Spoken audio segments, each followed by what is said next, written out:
کہ افغانستان میں کسی عبوری حکومت کے قیام کی گنجائش موجود نہیں ہے۔ اقوام متحدہ کے انسان دوست اداروں اور ان کی ساتھی تنظیموں نے اس سال 1,60,00,000 افغانوں کے لیے 1,30,00,000,000 کی امداد کی اپیل کی ہے۔ افغانستان کے غیر محفوظ لوگوں کو کئی اشروں سے جاری جنگ، قدرتی آفات اور کووڈ-19 کے پیدا کردہ سماجی اور مالی وسائل نے آ گھیرا ہے اور اب انہیں زندہ رہنے کے لیے مدد کی ضرورت ہے۔ گزشتہ 4 سالوں میں ایسے افراد کی تعداد میں 6 گنا اضافہ ہوا ہے جنہیں امداد کی ضرورت ہے۔ خاص طور پر بچوں کے معاملے میں صورتحال پریشان کن ہے۔ اقوام متحدہ کے سیکرٹری جنرل کے ترجمان اسٹیفان دوجارک کے مطابق 5 سال کی عمر کے ہر 2 میں سے ایک افغان بچے کو خوراک کے شدید مسائل کا سامنا ہے۔ انسان دوستی کے تحت دی گئی امداد کے بندوبست میں تعاون کرنے والے ادارے OCH کا کہنا ہے کہ تقریباً 1,84,00,000 لوگوں کو امداد کی ضرورت ہے۔ کورونا وائرس کی عالمی وبا سے اس تعداد میں تیزی سے اضافہ ہوا ہے۔ امریکی وزیر خارجہ مائک پومپیو نے خبردار کیا ہے کہ 11 ستمبر سن 2001 کو نیو یارک کے ورلڈ ٹریڈ سینٹر اور پینٹاگون پر حملوں کی منصوبہ بندی کرنے والی دہشت گرد تنظیم القاعدہ نے ایران کو اپنی نئی آماج گاہ بنا لیا ہے، جہاں بظاہر وہ امریکہ کی فوجی طاقت سے خود کو پوشیدہ رکھنے کی کوشش کر رہی ہے۔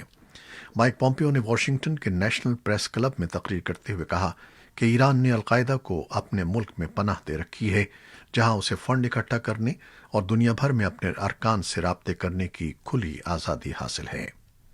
ایران کے وزیر خارجہ جواد ظریف نے ایک ٹویٹ میں امریکی وزیر خارجہ کے دعوے کو من گھڑت قرار دیا ہے۔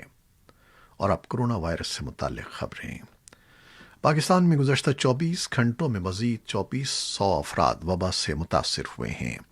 2,340 افراد انتہائی نگہداشت میں ہیں، جبکہ مجموعی طور پر 10,717 افراد فوت ہو چکے ہیں۔ سرکاری اعداد و شمار کے مطابق ملک بھر میں گزشتہ 24 گھنٹوں کے دوران مزید 41 اموات ہوئی ہیں، جس کے بعد مرنے والوں کی تعداد 10,700 سے تجاوز کر گئی ہے۔ بھارت میں 16 جنوری سے کووڈ-19 کے ٹیکے لگانے یا ویکسین لگانے کے پروگرام کا آغاز ہو رہا ہے۔ حکومت پہلے ہی 2 ویکسین کے ہنگامی اور محدود استعمال کی اجازت دے چکی ہے۔ پہلی آکسفورڈ کی کووی شیلڈ ہے، جسے پونے میں واقع سیرم انسٹی ٹیوٹ آف انڈیا نے تیار کیا ہے، جبکہ دوسری کو ویکسین ہے جسے حیدرآباد میں واقع بھارتی بائیو ٹیک نے تیار کیا ہے۔ کو ویکسین مکمل طور پر دیسی یا ہندوستانی ہے۔ مذکورہ دونوں کمپنیوں نے ملک کے مختلف ریاستوں میں ویکسین بھیجنی شروع کر دی ہے۔ چین نے کورونا وائرس کے پھیلاؤ کے باعث لاک ڈاؤن کو مزید وسعت دی ہے اور مزید شہروں میں لوگوں کو گھروں میں رہنے کی ہدایت کی ہے۔ خبر رساں ادارے ایسوسی ایٹڈ پریس کے مطابق حکام نے دارالحکومت بیجنگ کے قریب واقع شہر گوان کے رہنے والوں کے لیے احکامات جاری کیے ہیں کہ وہ 1 ہفتے تک گھروں میں رہیں۔ امریکہ کی جان ہاپکنز یونیورسٹی کے اعداد و شمار کے مطابق چین میں اب تک لگ بھگ 97,000 افراد وبا سے متاثر ہوئے ہیں، جبکہ وبا سے 4,739 اموات ہوئی ہیں۔ ٹرمپ انتظامیہ نے اپنی حکمت عملی تبدیل کرتے ہوئے کورونا وائرس کی دوسری خوراک کے طور پر روکی گئی ویکسین بھی ریلیز کر دی ہے، تاکہ 65 سال سے زیادہ عمر کے افراد یا ایسے لوگ جنہیں پہلے سے بیماریاں ہوں انہیں ویکسین دی جا سکے۔ اس اقدام سے ویکسین حاصل کرنے والے افراد کی تعداد میں خاصا اضافہ ہوگا، تاہم اس سے ویکسین مختلف ریاستوں اور شہروں میں پہنچانے کے عمل میں رکاوٹ آئے گی۔ عالمی ادارہ صحت WHO کی سرپرستی میں کام کرنے والے ادارے کوویکس نے کہا ہے کہ اس نے غریب ملکوں کو کورونا وائرس سے بچاؤ کی ویکسین فراہم کرنے کے لیے $6 ارب کا فنڈ اکٹھا کر لیا ہے اور ویکسین کی 2 ارب خوراکوں کا آرڈر بھی دے دیا ہے۔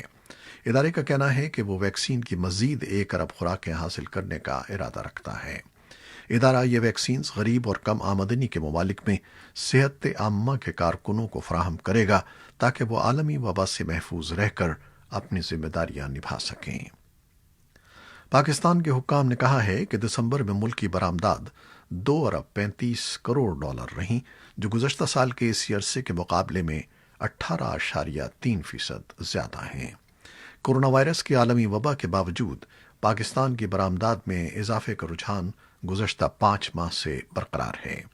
برآمد کنندگان اور صنعت کاروں کا کہنا ہے کہ ان کے پاس آئندہ 6 ماہ کے برآمدی آرڈرز موجود ہیں اور اضافی آرڈرز کے حصول کے لیے وہ اپنی استعداد و گنجائش میں اضافہ کر رہے ہیں۔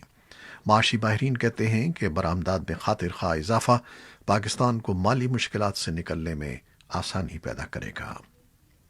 گزشتہ ہفتے پاکستان کے وفاقی ادارہ شماریات کی جانب سے جاری کردہ ایک رپورٹ میں انکشاف کیا گیا ہے کہ ملک میں کورونا وبا کی پہلی لہر کے دوران ملک میں شدید غذائی عدم تحفظ 3% سے بڑھ کر 10% تک پہنچ گیا ہے، جبکہ معتدل غذائی قلت بھی 13 سے بڑھ کر 30% ہو گئی ہے۔ تاہم 60% افراد کو کورونا وبا کے عرصے کے دوران غذائی تحفظ برقرار رہا۔ زرعی ملک ہونے اور اپنی ضرورت سے زائد خوراک پیدا کرنے کے باوجود پاکستان میں غذائی عدم تحفظ ایک اہم مسئلہ بنتا جا رہا ہے۔ ماہرین کا کہنا ہے کہ شدید معاشی صورتحال میں لوگ غذائیت سے بھرپور اشیاء پر کم خرچ کرتے ہیں، جس سے غذائیت کی کمی کا مسئلہ مزید گمبھیر ہوتا جا رہا ہے۔ اس سے نکلنے کے لیے حکومت کے ساتھ مخیر حضرات کو بھی مدد کے لیے آنا ہوگا۔ پاکستان کی عدالتیں انتہا پسند تنظیموں کے خلاف قائم مقدمات کے ان دنوں تیزی سے فیصلے سنا رہی ہیں، جس کے بعد یہ گفتگو زور پکڑتی جا رہی ہے کہ پاکستان انتہا پسند تنظیموں سے جڑے افراد کے خلاف اتنی تیزی سے مقدمات کی سماعت کیسے کرتا جا رہا ہے۔ کیا انہیں انصاف کا پورا حق دیا جاتا ہے؟ مبصرین کے مطابق پاکستان FATF کی گرے لسٹ سے نکلنا چاہتا ہے، اس لیے تیزی سے کارروائی کی جا رہی ہے۔ قانونی ماہرین کے مطابق انسداد دہشت گردی دفعات کسی بھی کیس کی جلد از جلد سماعت کی اجازت دیتے ہیں۔ پاکستان، آذربائیجان اور ترک وزرائے خارجہ آج دوسرے سے فریقی اجلاس میں شرکت کر رہے ہیں، جس میں تینوں ممالک کے درمیان باہمی تعاون کے فروغ اور باہمی تجارت بڑھانے کے حوالے سے بات چیت کریں گے۔ تینوں ممالک کے درمیان سیاسی تعلقات کی تجدید کے ساتھ ساتھ آئل اور گیس، زراعت، ریلوے اور تعلیم کے شعبوں میں شراکت داری پر بات چیت کی جائے گی۔ یہ مذاکرات ایک ایسے وقت پر ہو رہے ہیں جب نکورنو کاراباخ کے تنازع پر پاکستان اور ترکی دونوں نے آذربائیجان کے موقف کی حمایت کی تھی۔ امریکہ میں لگ بھگ 70 برس کے بعد کسی خاتون قیدی کو بدھ کو مہلک انجیکشن لگا کر سزائے موت دے دی گئی۔ خاتون نے سن 2004 میں ریاست میزوری میں ایک حاملہ خاتون کا گلا گھونٹ کر اسے قتل کر دیا تھا۔ 52 سالہ لیزا مونٹگومری کو امریکی وقت کے مطابق منگل اور بدھ کی درمیانی شب ریاست انڈیانا کی جیل میں سزائے موت دی گئی۔ امریکی محکمہ انصاف نے گزشتہ سال جولائی میں وفاقی حکومت کی جانب سے سزائے موت پر 17 برس بعد دوبارہ عمل شروع کرنے کا اعلان کیا تھا۔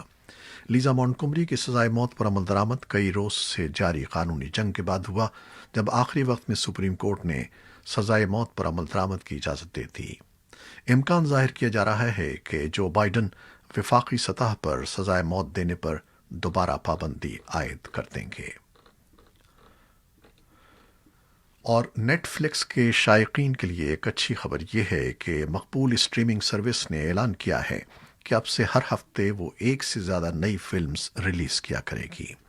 منگل کو جاری کیے گئے خصوصی ٹیزر میں نامور ہالی ووڈ اسٹارز کو نیٹ فلکس پر ریلیز کی جانے والی نئی فلموں پر اپنے جوش و خروش کا اظہار کرتے دیکھا جا سکتا ہے، جس میں Don't Look Up, Red Notice, Blonde اور کئی دیگر فلمیں شامل ہیں۔ نیٹ فلکس کے مطابق وہ اس سال 71 فلمیں ریلیز کرنے کا ارادہ رکھتا ہے۔ یہ تھیں وہ خبریں جو فیس بک لائیو پر ہم نے آپ کے لیے پیش کی۔ ہماری ویب سائٹ اور یوٹیوب پر یہ بلیٹن پوسٹ کر دیا جاتا ہے، جسے آپ بعد میں بھی دیکھ سکتے ہیں۔ خالد حمید کو اب اجازت دیجیے گا۔ اللہ حافظ۔